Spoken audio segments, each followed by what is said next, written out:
Stoic Wisdom Daily. Subscribe for daily Stoic wisdom. Welcome to Stoic Wisdom Daily. We are glad you are here. Marcus Aurelius wrote, "Waste no more time arguing about what a good man should be. Be one." This is the heart of Stoic action. There is a modern confusion about Stoicism. Some people believe it teaches passivity, detachment, or acceptance without effort. This is profoundly false.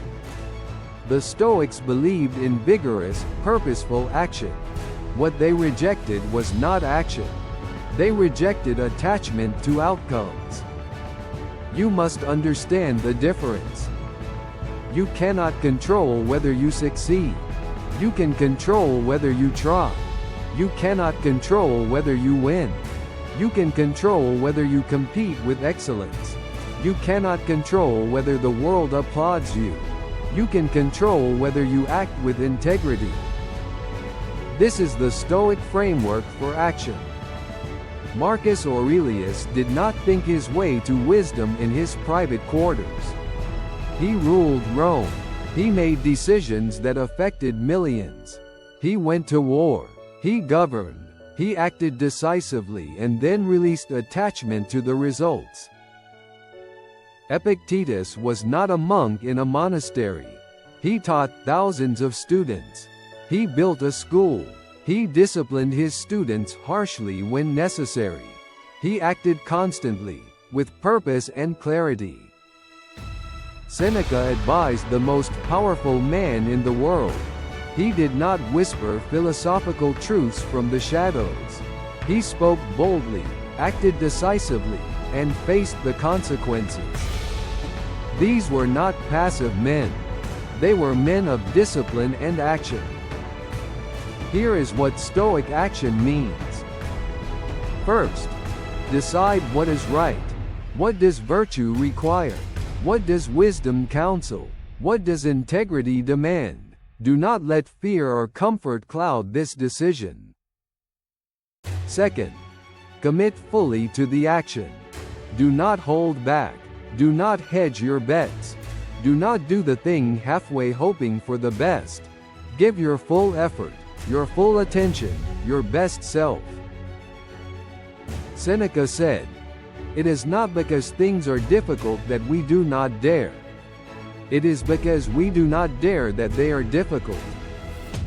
Third, accept the result with equanimity. You did your best. That is all you had control over. Whether it succeeds is not in your hands.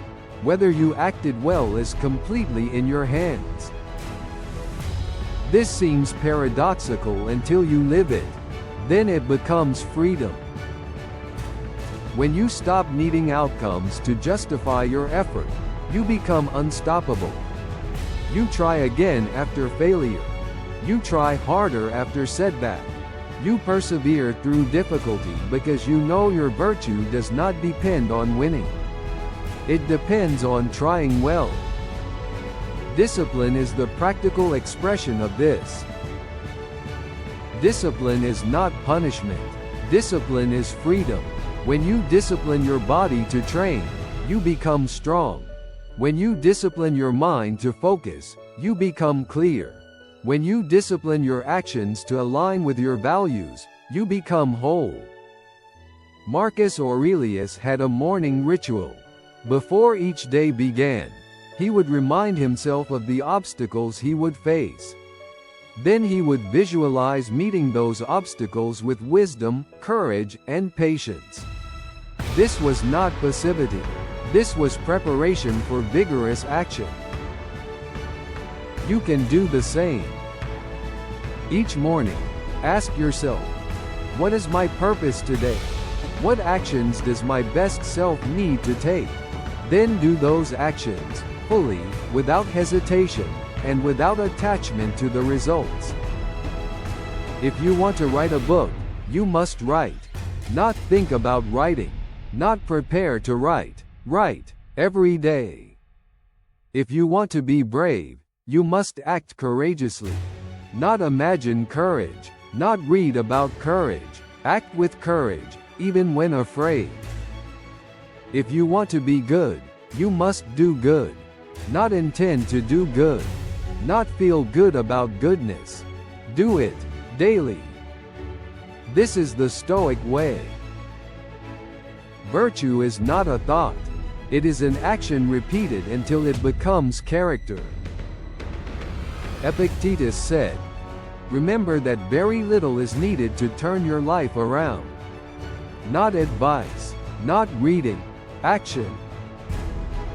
Your life is not waiting for you to think differently. Your life is waiting for you to act differently.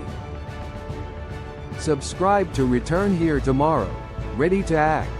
Subscribe for daily Stoic wisdom.